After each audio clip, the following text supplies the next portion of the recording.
Hey guys, welcome back to Tribe of Unicorns. I'm your host, Kendra Bibas, and today I am joined by Robin Kelton. How are you today, Robin?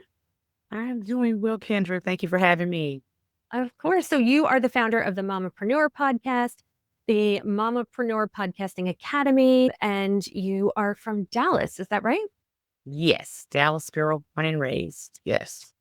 You've been in business 25 years, and I want to hear all about your three C's: courage, community, and connection. But I want to first ask you, the Mompreneur podcast, how did you even start that? Where did that begin? Oh gosh, almost 6 years ago, we're in the pandemic.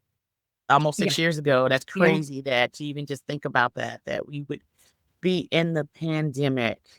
That's a crazy time. Anyway, I sell Mary Kay. So I was promoting Mary Kay in group chats because we were at home, but UPS wasn't. So I was like, all right, let me just put it in some groups. Everybody needs to get their skincare together. A lady found me in one of those groups promoting Mary Kay. And she said, when the doors of the city opened back up, because we were sheltered in place at that time, I'm going to have a networking event here in Dallas for women entrepreneurs. All right. I said yes. And so when the city opened back up, we met up and I gave her samples. And I was like, where's the event? I'd love to come and support and be in the room to support you. So I bought a ticket and went. And there were women from all over town, different aspects of business.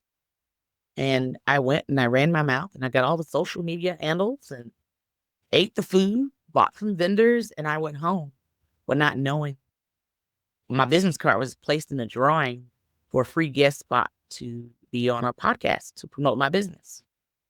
That person now helps me with my show today. Wow. And I go, I do the show.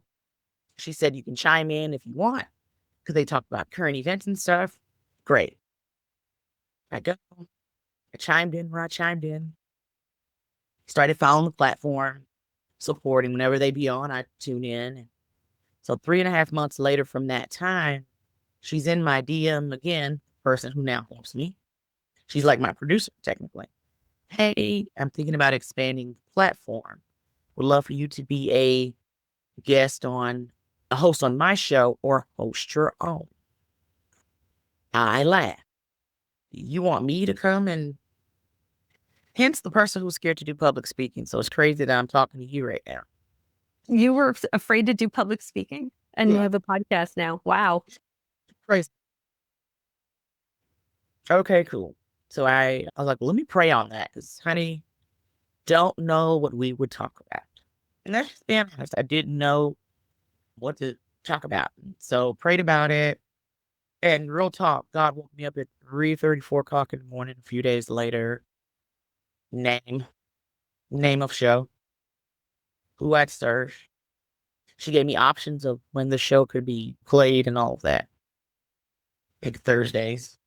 Okay, great. And I've been live every second and fourth Thursday at 8 p.m. Central Time since as the Mamapreneur Podcast. That April is 8th will so be cool. 5 years. Congratulations. Thank you. And doing it live too. I mean, I always record. I'm sure it is. I would imagine it is fun because I'm sure I don't edit these too much, but to just have that energy behind it is really cool. Then, you'll be coming on. So I can't wait Yes. for you to come on and get that live experience and to get the live engagement from the audience. I make sure that it is engaging. Yes, we're having our conversation, but I want to make it where the audience is asking you questions Yeah. and Well, fun and what engaging. made you decide to focus on women specifically? I'm a woman. I'm a woman. Different. And so I was like, you know what? A lot of women-owned businesses came out of the pandemic. Better way to market those businesses than to put it on the podcast, expanding and growing their reach in itself. Then making it a platform where other business owners can connect. Hence me starting a Facebook group called the Mamapreneur Tribe, where women can go in and connect and do all the things. And now that's grown. Now I do retreats and stuff with him now. It's crazy. It's real retreats, like in person? Oh, Just so where do you go? number 2 this year. Oh, Next year's is a cruise. oh, how fun. I love that. All right. So women, how many people have you worked with at this point? Women have you worked with? It's a lot of people between almost 90. We just had episode 97. What? God, hundreds. Hundreds. Yeah. So you help other women also start podcasts? Yes. So to start, brand, help them with their launch, episode planning, even helping those that have existing podcasts. You've hit a wall. I can come in and help revamp that. And I've done it. And so it's been great to see those ladies still be up and running, those that were on the verge of quitting their shows. Yeah. Yeah. I love the whole concept of doing something that you love and then helping other people find their space in that and seeing their growth too. Because it's hard to find community that like really understand what you're talking about in this space. Not everybody has podcasts. So when you're struggling with something or you have that like imposter syndrome or it's a new day and you have to record something and you don't know what that's going to be, it's unique that you have that community for people. That's incredible. So what is your background? We do so many things, Kendra. Corporately, I'm in the mortgage servicing industry. Been in the beauty industry 27 years. Hair, lashes, facials, all of that. I've always done that on the side. I've done hair longer, of course. Been in mortgage industry about 20 years.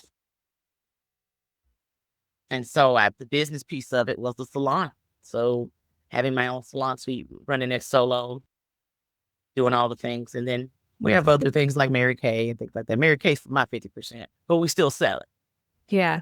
So it sounds like you've always been pretty entrepreneurial. Did you grow up in that sort of setting? I know my parents, one of them, both actually my father and my uncle were all part of a generational business. Started out as a milk farm, or cow milk. But I'm always curious to like, where does that come from? That thing where you're like, because I felt it when I was coming up in my corporate job of, I really have such a burning urge to do something on my own. Is that the same experience you had? Yeah, but so like the beauty industry piece of it, I've always viewed hair with the passion all the way as a child. Yeah. And so then I worked for chain. And then that light bulb went off in 2014. It was like, go do independent. You don't have to request, when you request time off, no one is asking you, why do you need that day off? You go work for a chain. Oh, you need to work your weekends. You need to stay open to close. But working independently, you have that freedom to you come in and out as much as you want to. If I wanted, I'm a single parent. Brought my kid to work with me. Can't do that at a chain. Be like, hey, sit down. I'm gonna do these haircuts real quick. Sit down. Can't do that at a Sport Clips or Great Clips or whatever. And it strengthened my knowledge. Even though I have a master's in business administration, it still strengthened my knowledge in the business piece because a lot of trade schools don't teach the business. So cosmetology school, even though I got my license in high school, didn't teach the business. So I learned a lot on my own. I know of others, same situation. We were talking, me and a friend were talking about doctors and physicians not knowing the business part. They just knew, hey, you're going to do 8 years of medical school. But no one taught the business. So me being independent taught me a lot because you're everything. You're marketing, whatever products you need, you're ordering that stuff. You have to pay the rent every week. All these things, it's on me. Bookkeeping, taxes. Thank God for online booking. That 20 some years ago, there was a book. Yeah. What time is your appointment, Susie Q? 12 o'clock Saturday, and I had a book. There was a book. You wrote it down. So much has changed and evolved. Yeah. But I love the entrepreneurs space, but I always like to let people know it's not always, peaches and cream. No, because you are the everything to everyone. That should So delegate and hire. I had a similar experience when I got divorced, and I'd always envisioned running my business on my own, whatever that looked like. I always knew I wanted to be a designer, and that's what I went to school for and what I was in corporate with. But when I left, I had no idea that I was going to be pregnant with my second child and getting a divorce through all of that. So having my own business, it was just so much easier to have a life where I could have my kids with me. I could scale that business so I could afford to live in my home, have things I needed for them, afford childcare eventually. It's, I think, whether it's your own podcast or whatever your business is, being an entrepreneur, while it's incredibly hard, it's also incredibly helpful and freeing too. Would you agree with that? Yeah, then your kids get to see it. See, my Yeah. son gets to see me. He's seen me in the salon space, the haircuts and the business piece of it. He sees that. He Mhm. sees me now in podcast, in the whole podcast realm of things. This week I had an in-studio interview with a well-known journalist here in town. So my son he's on fall break from school this week, so he got to physically go with me. I Yeah. put him on content duty, but still, he came and he was able to see what mom does. If mom says she's going to do something for the show, he physically got to see it. And they see that. They watch that. Even Yeah. your kids, they see that. Absolutely. I think it also shows them like the ability to do anything and create anything that you want. I think it Yeah. shows them self-discipline because as an entrepreneur, you have to make the choice to get up, to do the things, Yeah. check all the boxes. So I think it shows them that. I just love the infinite possibility and being able to model like you can do anything you want and find a success in that. My son is currently going to music school. He's for audio production. When he started out thinking about college, he was like, "Oh, I'm going to be an engineer." And I was like, "I know you. What do you mean?" And he's like, "Well, I can't make money in the music industry." And I was like, "What? You absolutely can." I think just giving them the model of, look, you can really be whatever you want. You can change. You don't have to follow the same career path your entire life. I feel like when I was younger, watching my parents' generation and they went to work and they had a pension and they stayed there until they retired. And it's so not our world anymore. No, same with Yeah. both parents. My mom still works. So my mom still works, but my dad, same, working construction until he retired. Yeah. And yeah, the entrepreneurial spirit, I think it's always been there in me. Yeah. And it's hard, especially if you're working with other women or moms specifically, to have that belief in yourself, especially if you've never done anything like that before. And Yes. how do you help women create that so that they can take the leap and start their shows? I have monthly webinars where I do just that surrounding podcasting.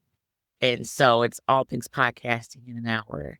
And I get their wheels turning.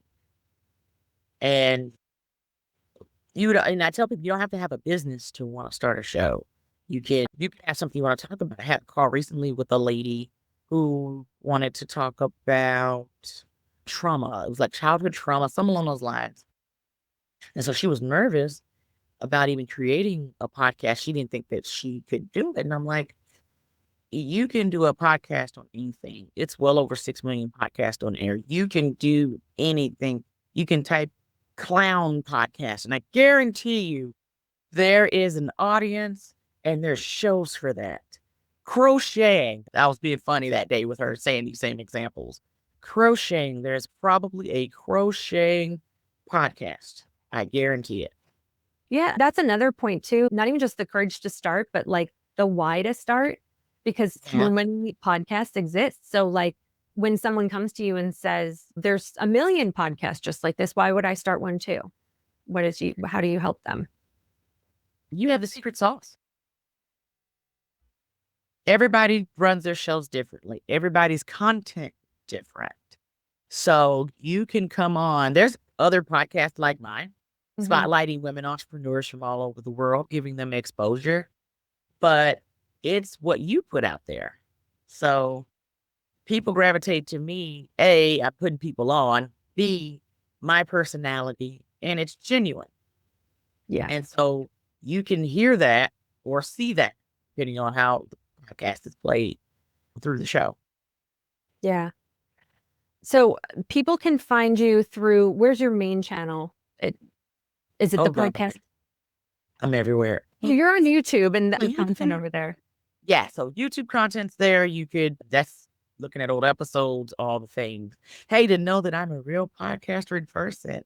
But Instagram, LinkedIn, That's TikTok, your main channel. Facebook. My main one, most people are there. So at Okay. Mamapreneur Podcast on IG, at Mamapreneur Podcasting Academy on IG. Okay. Yeah. We'll have all your links in the show notes too. Yeah. What would you say your most proud mamapreneur moment would be so far? Seeing a good friend of mine come out of her shell with her business.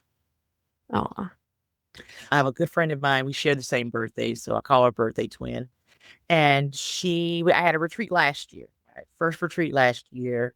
She came and has an amazing business, but the confidence wasn't quite there. And so as the retreat is going, I'm looking and I see her like really in her laptop. She's typing away. You would have thought she was like, it was like angry typing kind of thing. She was typing hard. So I scoot over, be nosy real quick. Look at what's going on that screen over there. After a particular breakout had happened, she took what she learned from the breakout and immediately started implementing it. And it was her getting her event business out there for people to see. So she was creating her social media and all the things. wow. And to now see her confidence today, she asked for this year's retreat, offered to do one of the breakout sessions. I said, you sure can. So seeing her That's confidence, amazing. even just public speaking and all of that, it's been great. And she That always is thinks, so cool. yeah, The Dallas area, you also have real in-person events too that you run, right? yeah. So I host networking events each and every month, building community connection, collaboration. I truly believe there is power in being in the room. True connection happens Yeah. when you are in the room. Get out of that computer, step away from the computer. And this is for my people that are not just in Dallas, Fort Worth. You could be anywhere, and especially you're an entrepreneur. Please get in the room. If I didn't go to the networking event that I went to almost 6 years ago, you would not be hearing from me today. And I almost went, I knew no one because the girl that invited me barely just met her on Facebook. I knew no one else in the room. Now I have relationships with some of those ladies still to this day from that particular event. But that woke me up 4 years ago to start having events. And I love having them and to see the connections that happen from the event, to see ladies go off, meet at the event for the first time. They go off and do their own collaboration, and I'm in the room to witness it myself. It's amazing. It warms my heart. Why do you think in building, because you sound like at your core, you're just a beautiful community builder. Why do you think that's important to you? We're not supposed to do life alone, let alone business, period. Yeah. And to always have that work, and not even just for the business piece, but to be building those relationships personally. So when you're on the brink of quitting your business, you got someone say, Kendra, get back here. Yeah. We're back. Get off that ledge. We're like, get back here. And if you need some people to come and pray for you, whatever, to have that community is everything. Business is about relationships. Life is about relationships, having those relationships and not doing it alone. I 100% agree. I think that was the hardest part about being in the pandemic, just not having that physical connection, but finding those online communities, that was helpful. Yeah. Because we can't do a lot of isolation happened in the pandemic. People got really comfortable as well, just being at home in their own. Oh, yeah. And we still have people to this day. I know people personally, they're like, I don't know if I'm ready to get back. I don't know, for whatever personal reasons. And then the ones that that have been inside and then they finally come back outside. It's something they really enjoy. They're like, I don't know why I stayed home Yeah, all this time. I know. I remember the first time I went back out after the pandemic to a concert. 'Cause we're big concert goers. It was a Dave Matthews Mhm. show. Oh, I cried just being around like actual real people and feeling that energy because this is great. And I love the internet and connecting with people virtually. But there is something just so incredibly beautiful about that being surrounded by real person's energy. You Yeah. can't get that this way. Yeah. I love the in-person events. I think networking in person is super important. And yeah, if you're not in the Dallas area, definitely find your entrepreneur community however you can. There's tons of opportunities out there to do that. Absolutely. Um, what has been your favorite episode that you've ever done? I have many, but one was a friend of mine. It was my podcasters only episode. I do it every year. And I had one girl who has a podcast and it's all things true crime. Oh, These are real stories. yeah.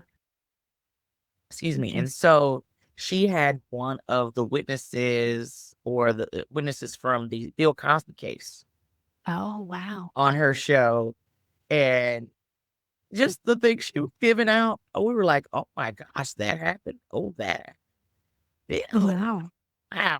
So to get the details of that and the feedback that I got after that show, that was one of my favorite ones because she had the audience in stitches just with Yeah. everything that, that was expressed. But yeah, my podcasters only episodes are always my favorite ones.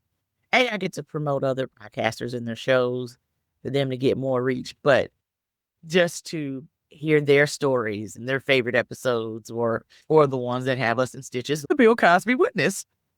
Yeah. That's a lot. Yeah. We were like, "Oh, okay." We missed I didn't get Spilling my some tea. big tea. I needed my tea for that one. That was the joke. Yeah. Oh. I will leave all your links in the show notes. I loved having you on today and connecting. I really appreciate your time.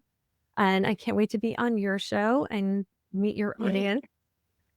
And yeah, if there's any last piece of advice that you can give someone who is thinking about starting a podcast and not 100% sure, what would you give to them right now? I would say do it afraid.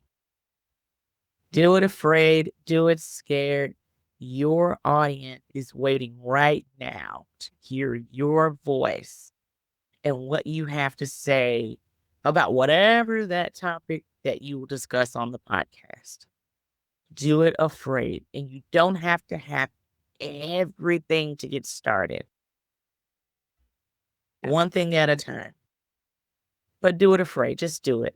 God handles the rest. You just start. Be like Nike, just do it. I love it. Thank you so much, Robin. It was so great to connect with you today. And everyone, check the show notes. Go check out Robin. Go find her on YouTube and Instagram and all the things. And we will be back with another episode in another week.